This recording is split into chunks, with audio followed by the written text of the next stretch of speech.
अस्सलाम वालेकुम दोस्तों। उम्मीद करता हूँ आप ठीक ठाक और खैरियत से होंगे। और आज का हमारा टॉपिक है प्लास्टिड्स। लेकिन मैं प्लास्टिड्स के ऊपर बात नहीं करूँगा क्योंकि हमारा जो कंसर्न टॉपिक है वो हमारे पास क्लोरोप्लास्ट है। तो ल्यूकोप्लास्ट, क्लोमोप्लास्ट वगैरह फिर दूसरे लेक्चर में रिकॉर्ड करेंगे। आज का जो हमारा टॉपिक है वो है क्लोरोप्लास्ट। तो आज हम सिर्फ और सिर्फ क्लोरोप्लास्ट की बात करेंगे।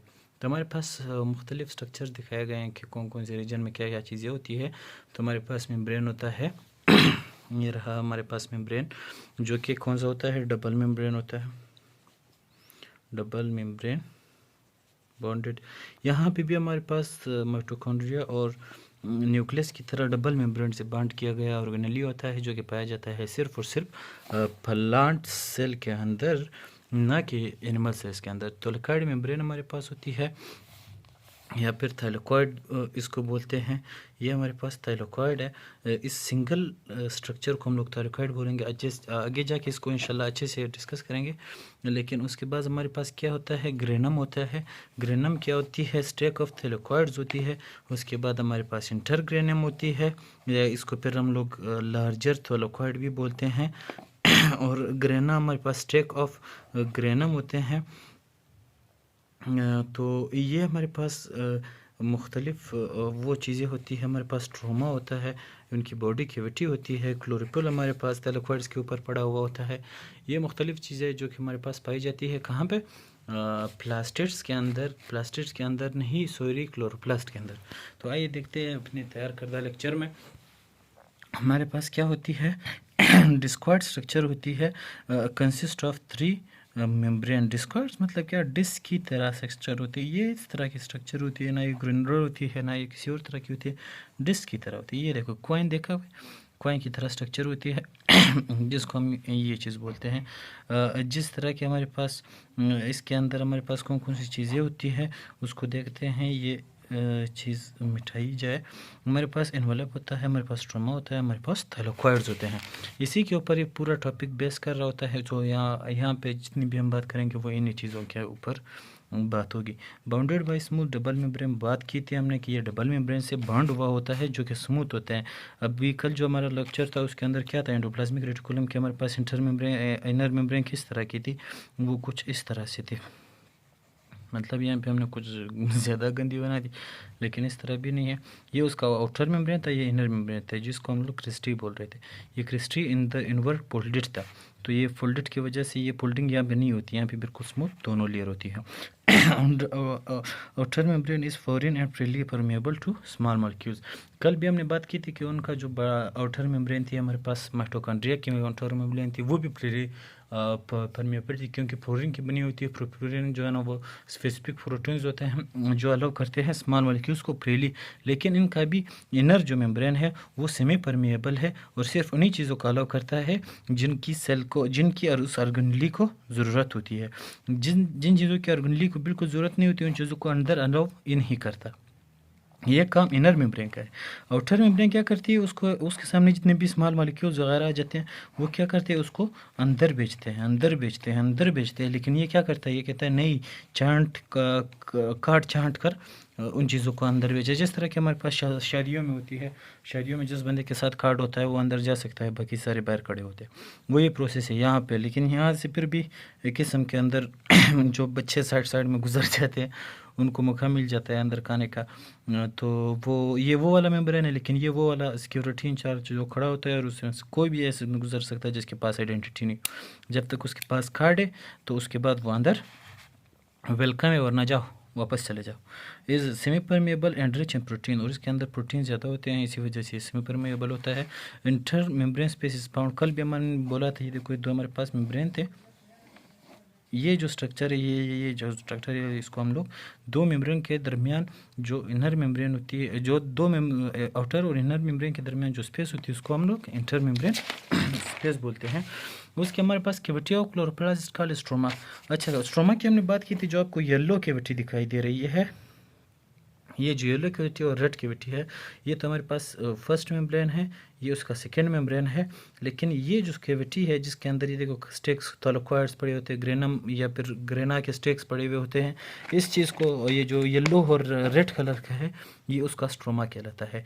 ये स्ट्रोमा क्या होता है, ये क्या होता है, इधर देखिए, प्रोटीनस होता है और कलरलेस स्ट्रक्चर कंटेंट, इसके कोई कलर नहीं होता, मतलब ये बिल्कुल कलरलेस होता है, नहीं होता। हम लोग जो बोलते हैं कि इसका ग्रीन पिगमेंट होता है, ग्रीन पिगमेंट कहाँ पे होता है वो जगह भी मैं आपको अभी बताऊंगा। लेकिन पहले ये जो हमारे पास स्ट्रोमा होता है इसकी कोई कलर नहीं होती, ये चीज़ आप लोगों ने माइंड में रखनी है।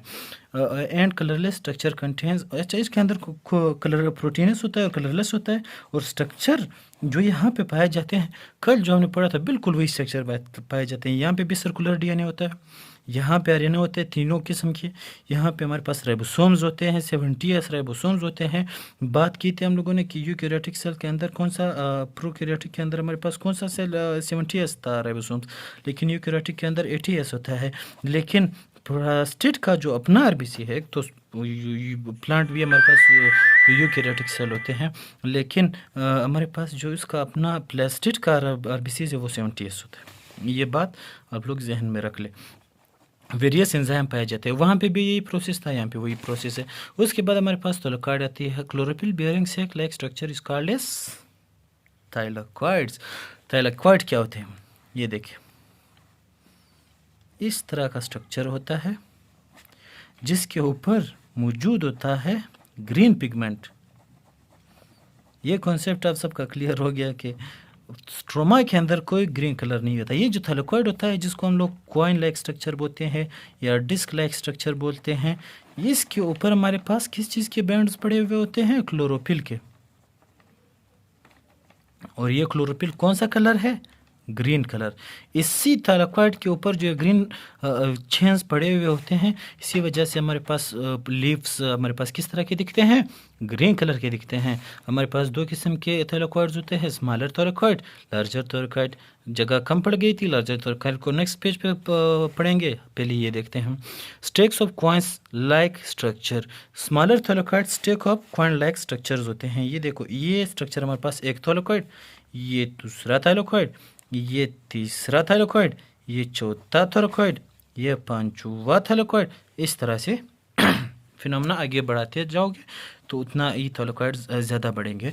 तो क्या होता है, क्वाइंस ऑफ स्ट्रक्चर लाइक, ये क्वाइंस की तरह के स्ट्रक्चर के ये इनमें से ये जो एक होता है इसको थैलेकॉइड बोलते हैं, दूसरे को अलग थैलेकॉइड बोलते हैं। इस तरह के ना कि सबको थैलेकॉइड बोलते हैं, इन सबको फिर ग्रेनम बोलते हैं। जब ये सारे एक शेप में आ जाते हैं फिर इसको ग्रेनम बोलते हैं। आगे देखते जाए, मैं पढ़ा रहा हूँ। उसके बाद क्या है, इस स्टेक कॉल्ड ग्रेनम। अच्छा अभी देखो, इस तरह से बहुत सारे, अभी थैलेकॉइड का तो हमें पता चल गया, लेकिन ये देखो 1 2 3 4 इस तरह से चलते रहो, बनाते रहो बनाते रहो बनाते रहो, कितने ज़्यादा हो जाएंगे। तब ये 25 से 50 तक, 25 से 50 एक रो में आ जाते हैं, और उसी को हम लोग 25 से 50 एक रो में आ जाते हैं, उसको हम लोग स्मॉलर थैलेकॉइड ग्रेनम बोलते हैं। सॉरी, ये हो गया हमारे पास ग्रेनम। ग्रेनम हो गया। Each stack called granum, each granum consist of 25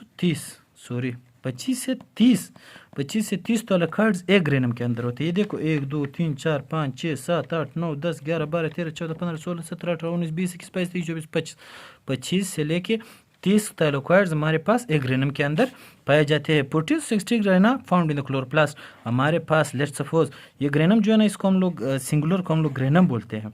एक स्टेक है, उसको हम क्या बोल रहे हैं, ग्रेनम बोल रहे हैं। लेकिन हमारे पास बहुत सारे स्टेक आ गए, ये देखो, ये दूसरा स्टेक, ये तीसरा स्टेक, ये चौथा स्टेक, इस तरह से बहुत सारे आ गए, तो उसके प्लोरल को हम क्या बोलेंगे, ग्रेना बोलेंगे। तो ये हमारे पास 40 से 60 ग्रेना होते हैं एक क्लोरोप्लास्ट के अंदर। मतलब क्या हुआ, मतलब ये हुआ जब ये स्टेक्स ऑफ, ये देखो मैंने बताया कि जो ग्रेनम के स्टेक्स होते हैं, जो थैलेकॉइड्स के स्टेक होते हैं उसको ग्रेनम बोलते हैं ना, लेकिन प्लोरल जब ये ग्रेनम ज़्यादा हो जाए एक क्लोरोप्लास्ट के अंदर, उसको हम लोग ग्रेना बोलते हैं। और ग्रेना कितने हमारे पास होते हैं, 40 से 60 एक क्लोरोप्लास्ट के अंदर पाए जाते हैं। फोटोसिंथेटिक क्लोरोफिल फाउंड, मैंने पहले ही बता दिया था कि ये हमारे पास फोटोसिंथेटिक पिगमेंट जो क्लोरोफिल होता है वो पाया जाता है थैलेकॉइड्स के ऊपर। उसके हमारे पास लार्जर थायरोकार्ड, ये कुछ खास कॉन्सेप्ट नहीं है, ना ही कुछ मुश्किल चीज़ है यहाँ पे। Connect grana with each other. अच्छा ये ग्रेना देखो, ले सपोज ये एक, ये दूसरा, ये एक ग्रेनम है, एक दूसरा ग्रेनम, इनके दरमियान इस तरह की लाइन होती है जिससे कनेक्ट होते हैं, जो कलरलेस होती है, जो नॉन पिगमेंटेड होती है। इसके अंदर पिगमेंट होते हैं, ना है इसके अंदर कलर होती है। और ये क्या होता है, कलरलेस भी होता है और नॉन पिगमेंटेड भी होता है। और ये क्या करता है, दो ग्रेनम को आपस में मिलाता है। इसको हम लोग क्या बोलते हैं, लार्जर थायरोकार्ड बोलते हैं। लार्जर थायरोकार्ड सिर्फ इसको नहीं बोलते, उसका दूसरा नाम भी आप लोगों को बहुत अच्छा से याद हो जाएगा, इंटरग्रेनम जिसको बोलते हैं। इंटरग्रेना, दो ग्रेना को मिलाने या दो ग्रेनम को मिलाने के लिए जो लाइन यूज़ हो रही है उसको हम लोग क्या बोलते हैं, लार्जर थायरोकार्ड भी बोलते हैं। Connect with each other, connect करता है ग्रेना को एक दूसरे के साथ। आल्सो कॉल्ड इंटरग्रेना, इसको इंटरग्रेना कहता है। कलरलेस होता है, नॉन पिगमेंटेड होता है। उसके बाद हमारे पास आती है क्लोरोप्लास्ट, साइट फॉर फोटोसिंथेसिस। ये साइट होती है फोटोसिंथेसिस के लिए। हमारे पास ये फोटोसिंथेसिस जो हमारे पास, फोटो मतलब लाइट, सिंथेसिस मतलब प्रोडक्शन या फॉर्मेशन या एक प्रोसेस, फोटोसिंथेसिस के लिए साइट होती है क्लोरोफिल हमारे पास। तो क्लोरोप्लास्ट जो होता है वो फोटोसिंथेसिस के लिए साइट होता है। फोटोसिंथेसिस हमारे दो फेजेस होते हैं हमारे पास। एक होता है फेज वन में हमारे पास कहाँ पे होता है, ये ग्रेना में होता है। ग्रेना मतलब क्या है, थैलाकोइड की बात मैंने की थी क्या नहीं की थी। थैलाकोइड के ऊपर हमारे पास ग्रीन पिगमेंट होता है जिसको हम लोग क्लोरोफिल बोलते हैं। यही क्लोरोफिल क्या करता है, सनलाइट को उठा के उसकी एटीपी फॉर्म कर देता है। समझ आई कि नहीं गई। लाइट जब उसके ऊपर पड़ेगा, लाइट जब क्लोरोप्लास्ट के ऊपर पड़ेगा, लाइट जब पैकेट के फॉर्म में आती है तो वो उसको अंदर ले लेता है। जब अंदर ले लेता है, यहाँ पे हमारे पास क्लोरोफिल होता है कि नहीं होता।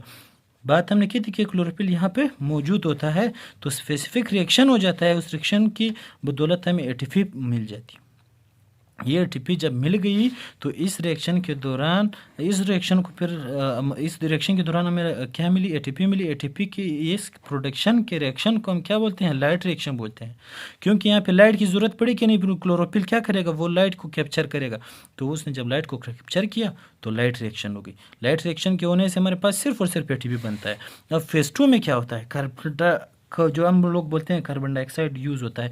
कार्बन डाइऑक्साइड यूज़ होता है क्या करने के लिए, कि वो जो हमारे पास ये कार्बन डाइऑक्साइड हो गया, ये जो एटीपी यहाँ पे लाइट रिएक्शन के अंदर बनी थी, दूसरा ये उठा के, और तीसरा जो है ना, ये अपने कुछ एंजाइम्स होते हैं जो क्या कर देते हैं, काम करना शुरू कर देते हैं और प्रोसेस शुरू कर देते हैं। कहाँ पे, स्ट्रोमा के अंदर।